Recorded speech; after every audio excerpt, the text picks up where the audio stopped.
É uma coisa perdida lá atrás. Só lembro da ilha. Da minha ilha. Do cheiro de mato molhado. Do mar. E do vento. Que está sempre perto de mim. Que nunca me abandona. Meu amigo vento. Velho Daniel apanhou o caderno com mãos trêmulas, olhou para as gaivotas circundando a torre do farol, temeu os catraios de asas escuras descendo dos picos, gritou por Marcela. Marcela, Marcela. E só então sentiu que estava deserta a Ilha dos Afogados. Nem conseguiu ler a página que o vento deixara aberta. Assim começa A Ostra e o Vento, romance escrito por Moacir Lopes, adaptado para o cinema por Walter Lima Jr. O livro conta a história de um cara que volta a uma ilha e num dia em que o mar está revolto, o barco tem muita dificuldade de chegar perto da ilha. E afinal, quando ele salta, ele vê ali para resolver uma questão. O farol apagou, ele já trabalhou na ilha, ele vê ali saber o que está acontecendo. Bem, pouco adiante ele descobre um diário. O livro então já estabeleceu um narrador, o velho que chegou na ilha. Depois ele descobre no diário que existe um outro narrador, a menina. O livro vai desenvolvendo então ações referentes ao que narra a menina e ao que ele participa. Agora no presente, em 2 tempos alternados. Às vezes esses tempos se misturam. No meio do livro, mais ou menos, entra um terceiro personagem, que a gente não sabe exatamente quem é. Eu li umas 2 vezes o livro e de repente eu descobri que aquele personagem era o Vento. O Vento, como personagem, é uma criação da menina que vive isolada naquele lugar e está vivendo um processo de loucura. Ela está se ausentando do mundo real. E ela, tão solitária que é, ela inventa uma pessoa nas possibilidades que o vento lhe oferece. Bate na janela dela, fecha a porta, coisas assim. Ela inventa que o vento tem um nome, que chama Saulo. Saulo! Saulo! Quem é Saulo? Saulo! Marcela, quem é? Saulo! Saulo! O autor, a um determinado momento, ele narra que ela está deitada no chão da ilha e se sentindo parte da ilha. Eu descobri que ela era a ilha. Nessa hora eu descobri uma coisa que eu poderia usar, que a ilha teria a cara dela. Vai, a onda vem, a nuvem cai, a folha quem sopra meu nome.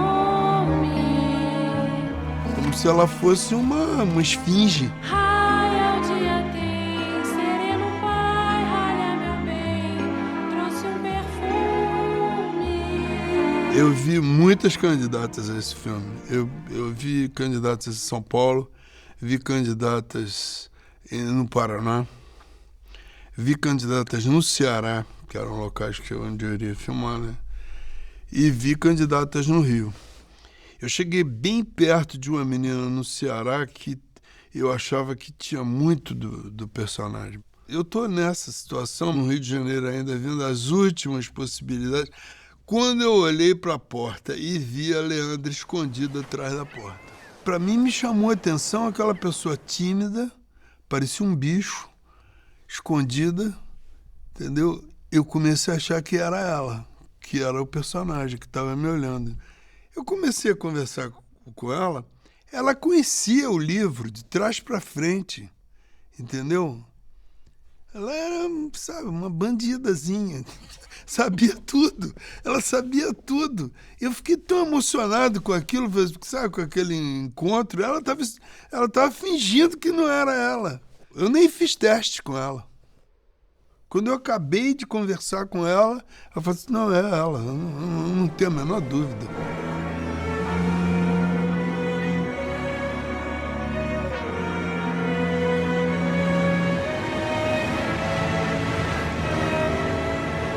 E fomos pro Ceará.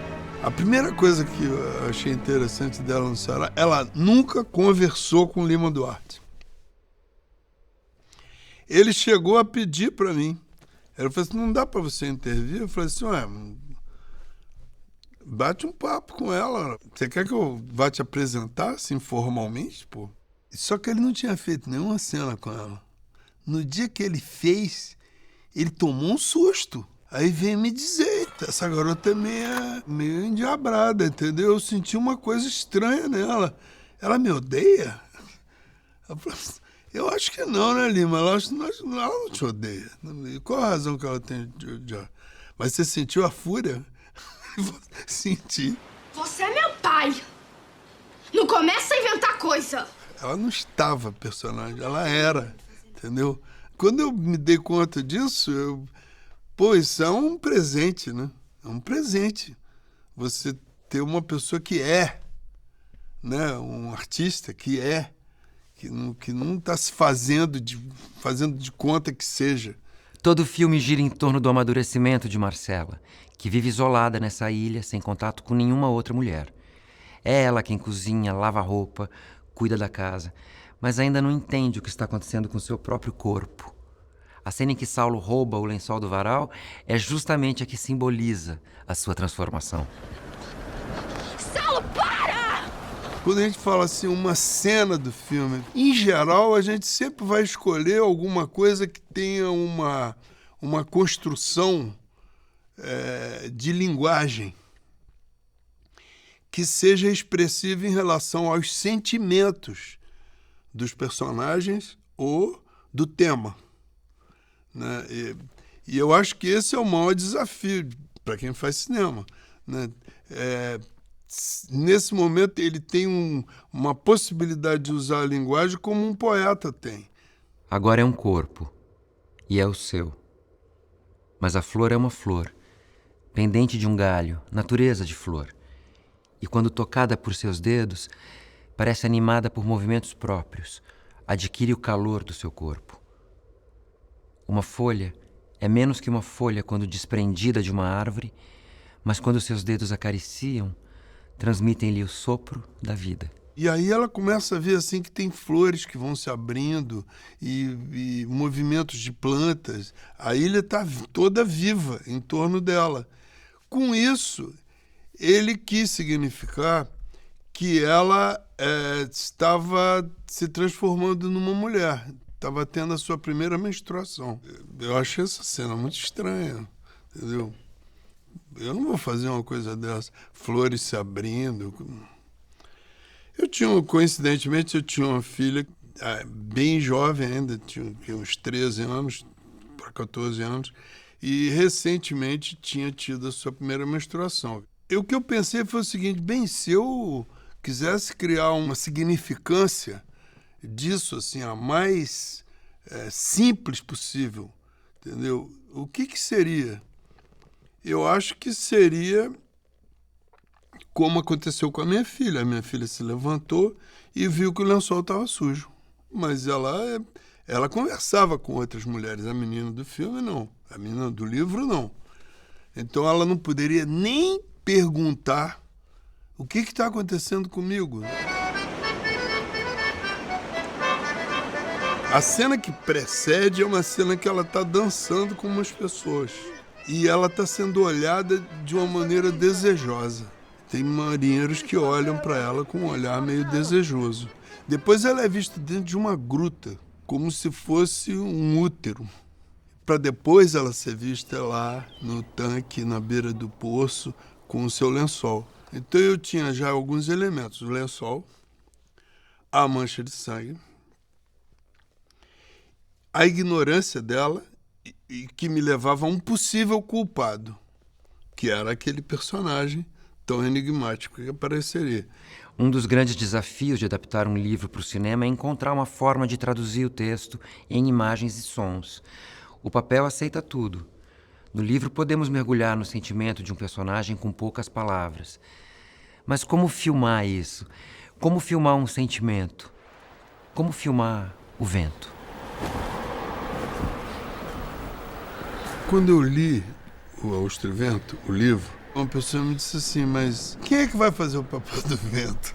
A pessoa, você acha que eu vou pedir um vento com uma capa? Assim, eu sou o vento, tá? A pessoa, cara, que piada é essa? Não é teatro infantil, é uma câmera, é um movimento, é alguma coisa, entendeu? O vento é intangível, eu vou ter que criar através de um movimento, não sei ainda como é que eu vou fazer, pô. Ela está lidando com a roupa, com o lençol, com as roupas dela, tudo. Ela está num ambiente aberto, o vento está batendo, o Saulo está próximo dela. E de repente o Saulo arranca o lençol da corda. E ela sai correndo atrás do lençol. A única coisa que eu precisava era ter o plano que para mim era a chave da questão. Era o Saulo e ela lá embaixo, andando.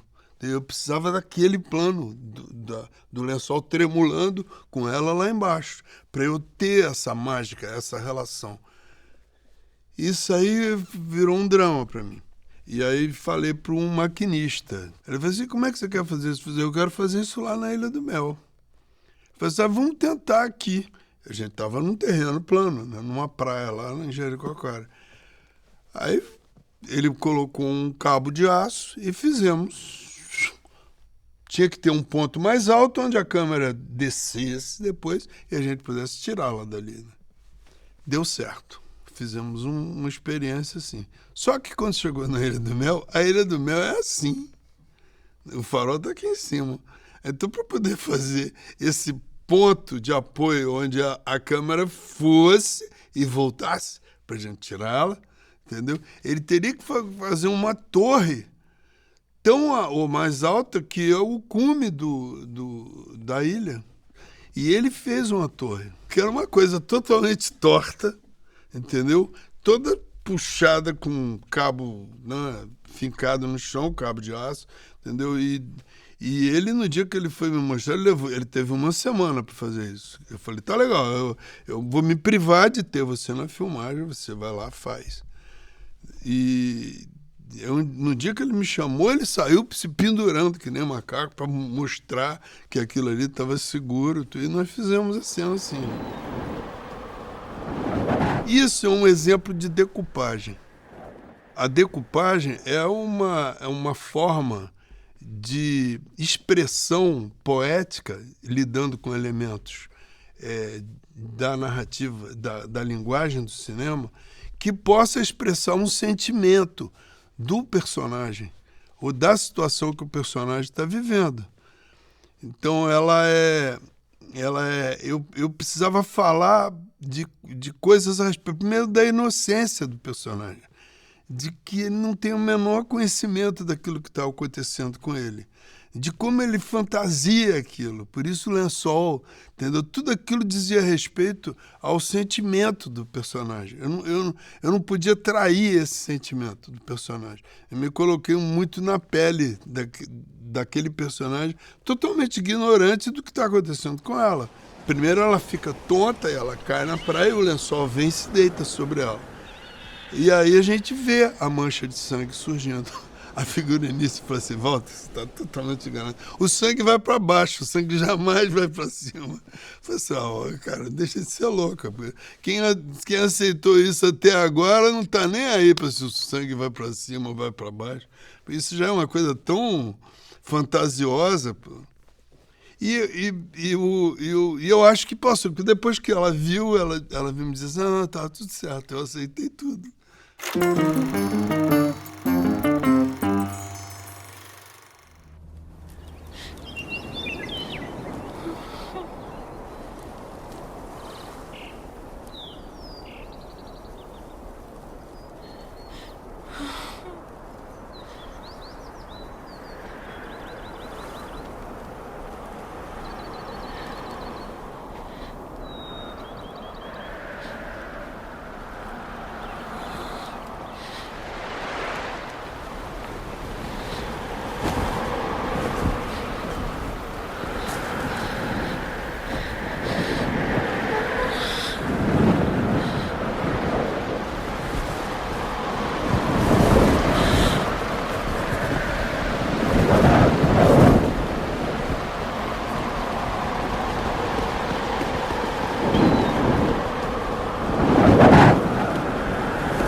Música